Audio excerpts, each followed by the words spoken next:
Welcome to Unrestrained,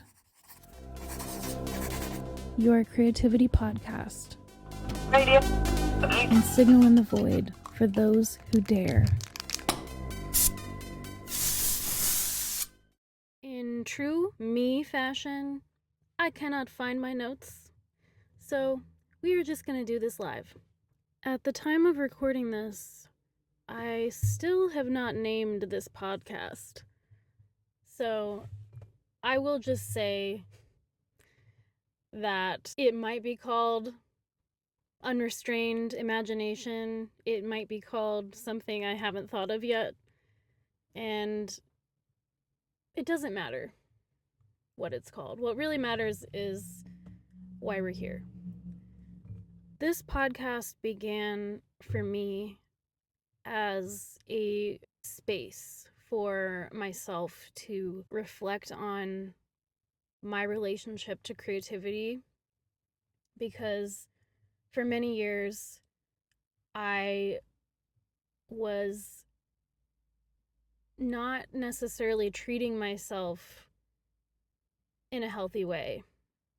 I have a creative day job, and that is wonderful in many ways, but I realized that it had affected my relationship to creativity in that I was very anxious whenever I would start something that was supposed to be fun, like even just sketching or doing a watercolor, just practicing essentially, and I would feel so anxious the whole time that it was kind of impossible to really enjoy myself because I was so internally focused on making it finished and being productive with it. And I couldn't enjoy the process, essentially. I couldn't enjoy the creative act.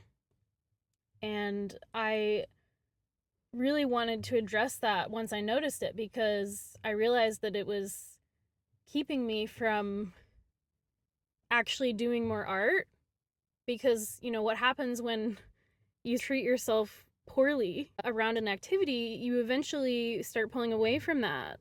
And so I noticed that I was doing less and less artistic things that I had at one time really been in love with. And I basically devised a plan to kind of just turn back and reflect and try to slow down and to return to the part of me that initially creates, and to nurture that relationship with myself and with the blank page and with just the brush, the pencil, the clay, whatever it may be. And at first, it was not comfortable. I had become so ingrained with this internalized, it was almost like a program was running, and it was basically just trying to hijack my enjoyment and ability to be in the moment with myself or my subconscious, or just that great void where our ideas and our experiences come from. And I couldn't interface with it at first very well, but with practice and devotion, I did come home again. And sometimes that feeling still creeps up on me. I think that in today's endless scroll, we are constantly just taking in so much content that other people have made, And I guess I can't speak for anyone else, but for myself, man, I don't think that's good for me.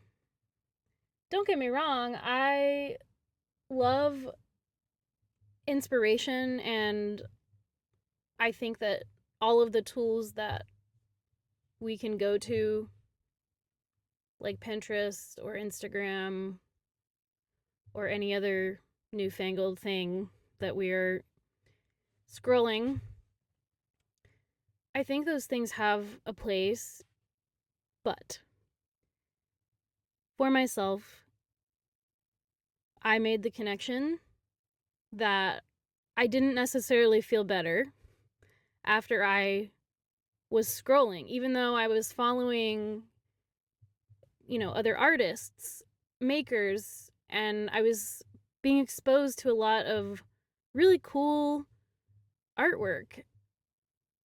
It was almost more so like my frame of mind, which was still in the process of rewiring. I noticed that I would come away from long scroll sessions essentially feeling bad and comparing myself, and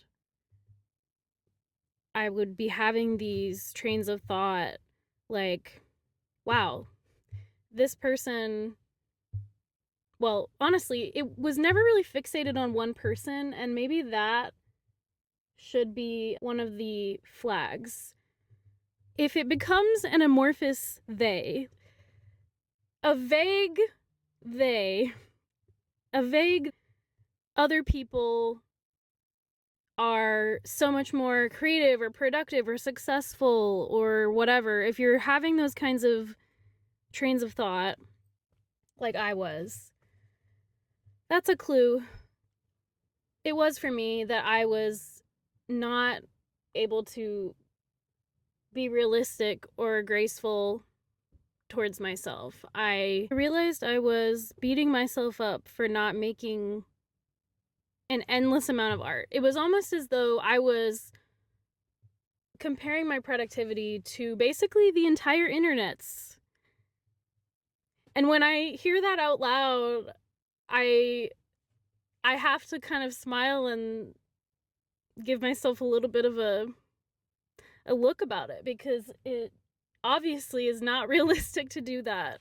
But I think that sometimes our brains are more inclined to just be negative and to not be fair to ourselves. And it was really keeping me from actually just enjoying whatever output I was able to do in a way that was healthy. Because what I realized is that I was gripping so many expectations for myself so hard that I basically could not open my hands to actually make anything, or to honestly just be and accept wherever I was at in that moment. We all deal with things in our lives that are difficult and challenging, and one of the distortions that we deal with in America is the idea that we need to be as perfect as possible all the time. We need to be consistent all the time. And I have come to understand that that is not realistic. It's a distortion of what is actually possible. And it's not kind towards ourselves or others to expect ourselves to be the same all the time. And if we are beating ourselves up about anything that we're dealing with that might be causing us to have to put our creative hopes and dreams to the side for a few days, a few weeks, a few months, maybe even a few years, because life changes constantly, and we are living beings that also fluctuate and change in our health, in our capacity, and that's normal. Essentially, I realized that I really needed to let go and loosen up around what I expected of myself in order to actually reconnect with the part of me that creates.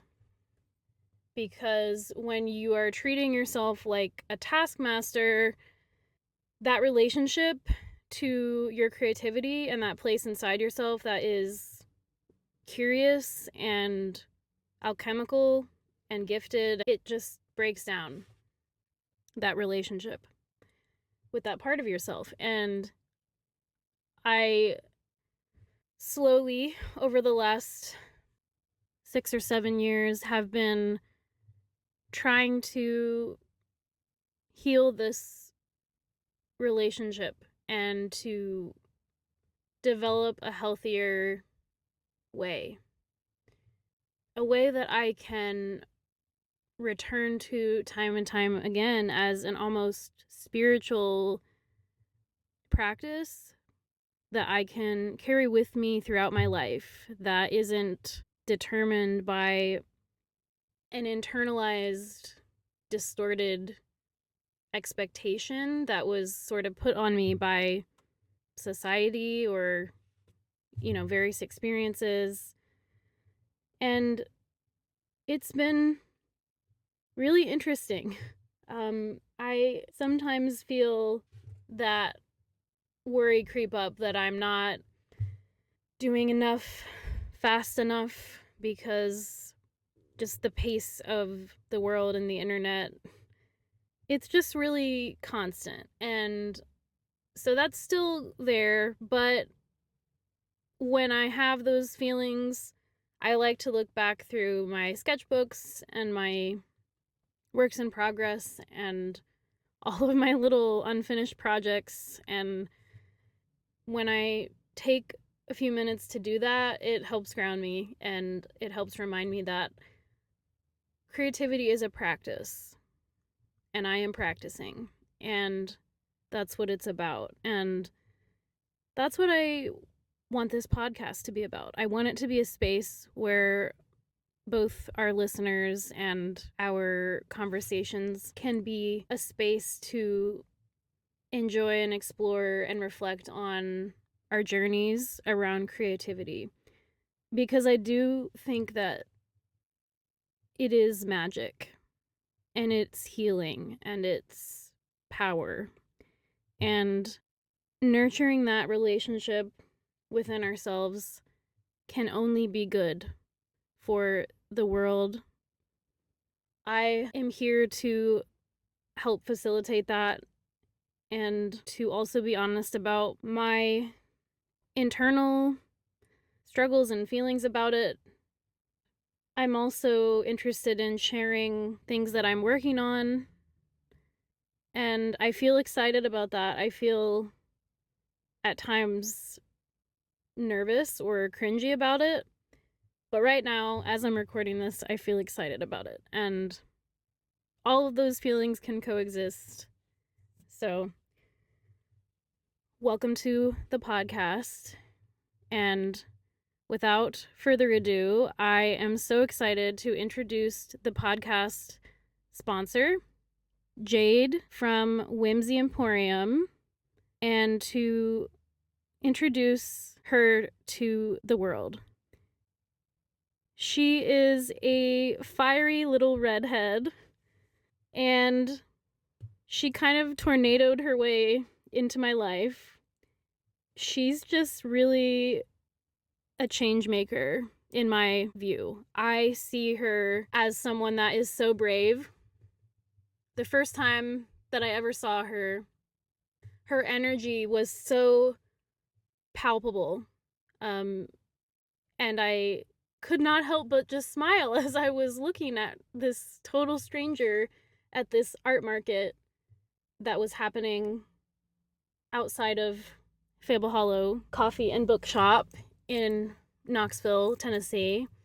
And I was too shy to go up to her at that time. And I could not have known then that many, many months later, we would end up embarking on creative projects together. I am so impressed with how much she is committed to inspiring people and to spreading creativity and lifting up that creative spirit in beginners and expert makers alike. So I was not surprised at all when I heard about her opening a extremely curated art and vintage shop, and when I learned about the emphasis on small makers, handmade makers, and basically just pure like whimsy and wonder, I just kind of had this sense of like, okay, let's go, let's do this. I'm in, I'm so in, and I could not be more excited to introduce her to you guys today. It's a really fun conversation, and I will warn you that we were definitely vibing in this conversation, so we're kind of talking a little faster than this ASMR style that you're hearing right now. So get ready for like a vibe shift and, just kick back and enjoy it. Make sure to follow her on Instagram and support the shop.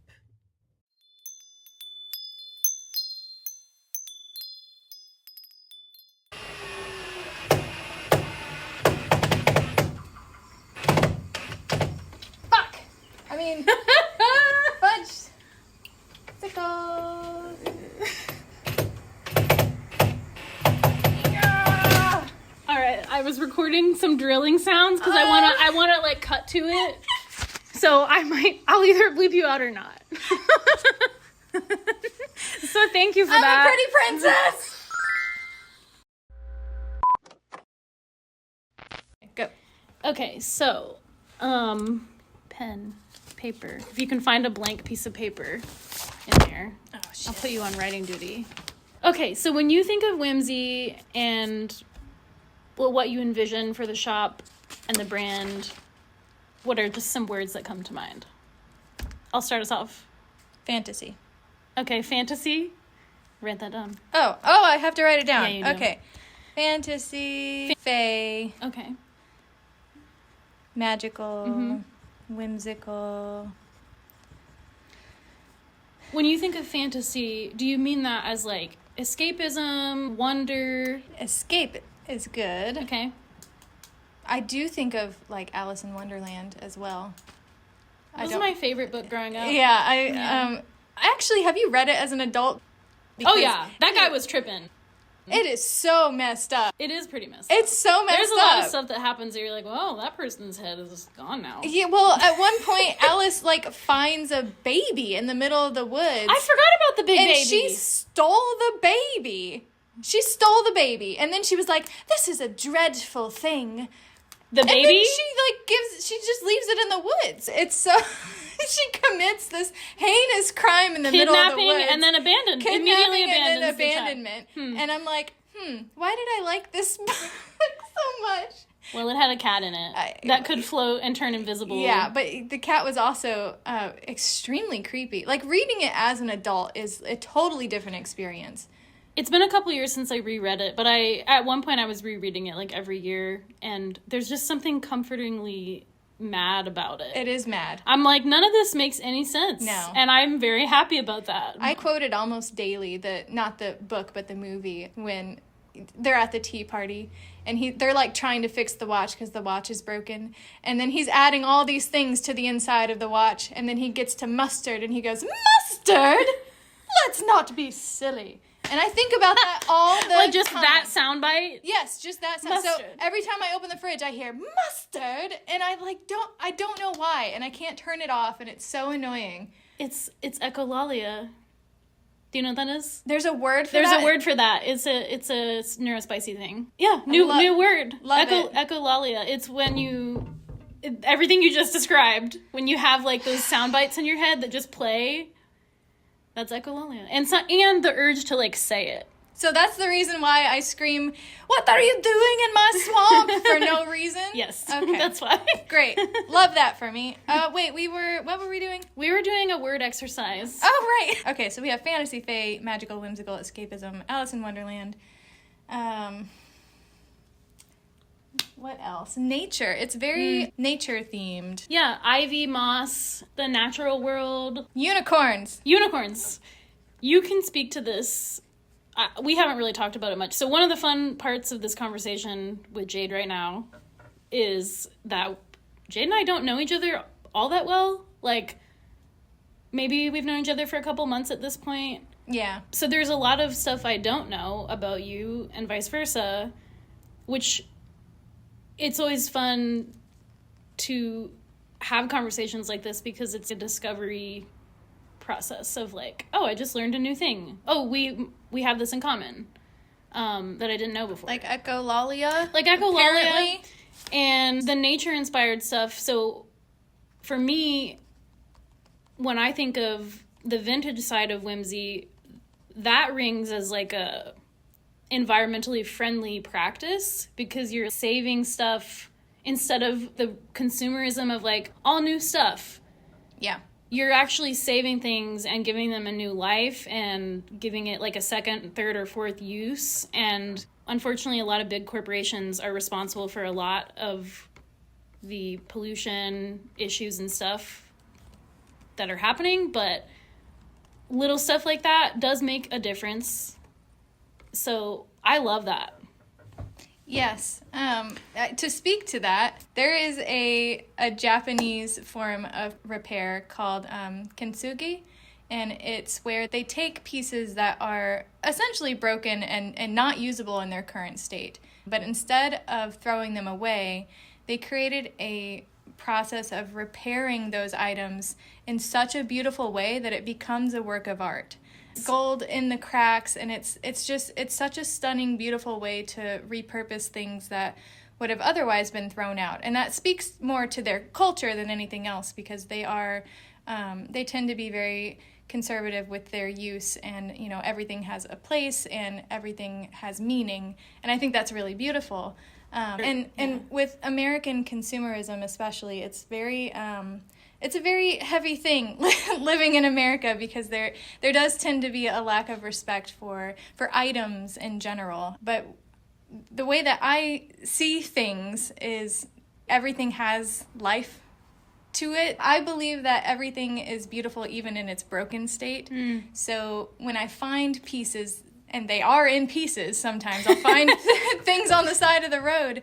I'll find a way to fix them up and repurpose them, give them new life, prevent them from going to a landfill. I do the same thing with my clothing. I call it visible mending. I don't know if it's an actual thing that everybody else does, but when I have a piece of clothing that is on its way out, I basically do a kintsugi type of repair on them with very visible thread and pieces from other, like a fabric stash from recycled clothing that would have otherwise gone to a landfill, but I'm visibly mending it in a way that's beautiful and meaningful and giving new life to said item. And Whimsy is all about that. That was a really roundabout way for me to say we're all about continuing the life of items instead of throwing them in a landfill.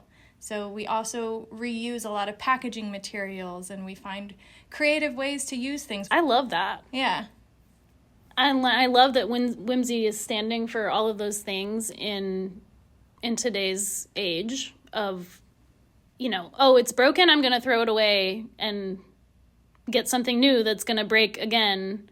I mean, a lot of old pieces, like what you're talking about, have really good bones, and they just need some love. I mean, I'm looking around at the shop right now, and there's several pieces that I remember seeing them, a month or two ago before they got the TLC treatment of, like, the master woodworker treatment, and they have new life. So on a personal level, I kind of understand what you meant about looking at objects and feeling like they're alive.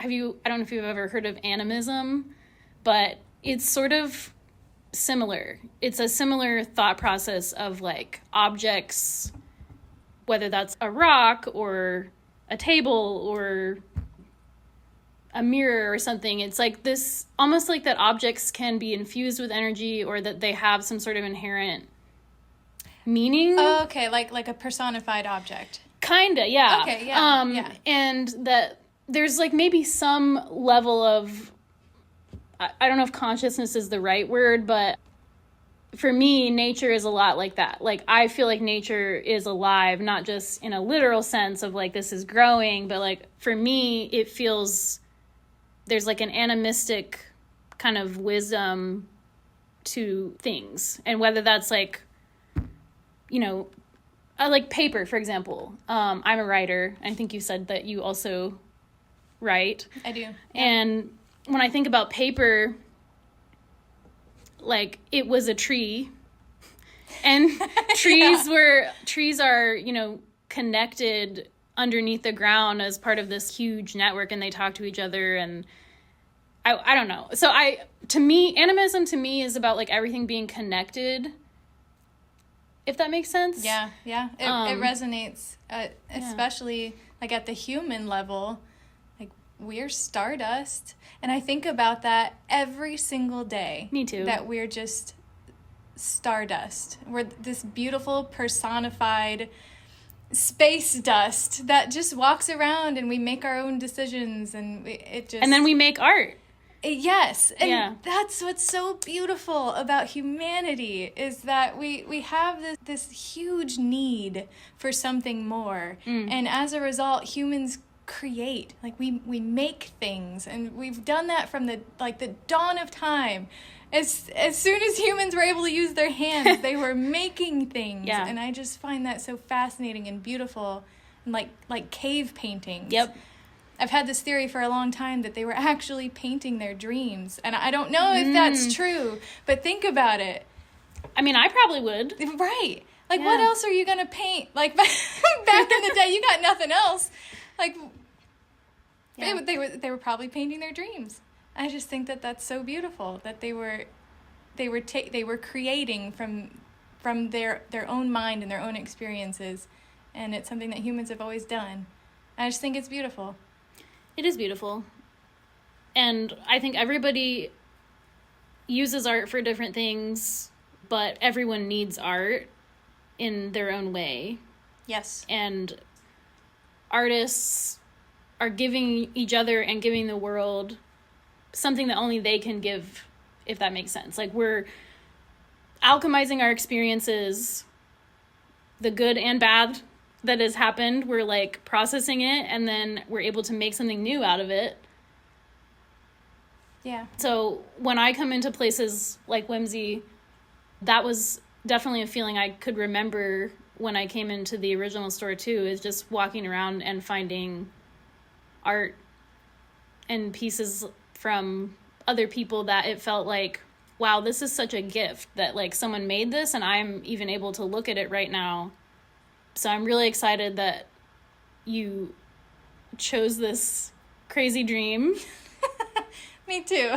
'Cause you're literally painting your dream right now. You're painting walls, you're painting signs, and painting with moss. Painting with moss. Painting with ivy. Yeah. And bark. And finding all of these elements at their core. They are base elements, but turning them into what I see in my head has been an interesting journey, I'll say. It's been so intriguing to have this grand idea and this beautiful vision that I close my eyes and I'll dream about it at night, but then to be able to turn it into an actual thing that other people can see and touch. Yes, yeah. An actual space, it's unreal. It's such a beautiful thing.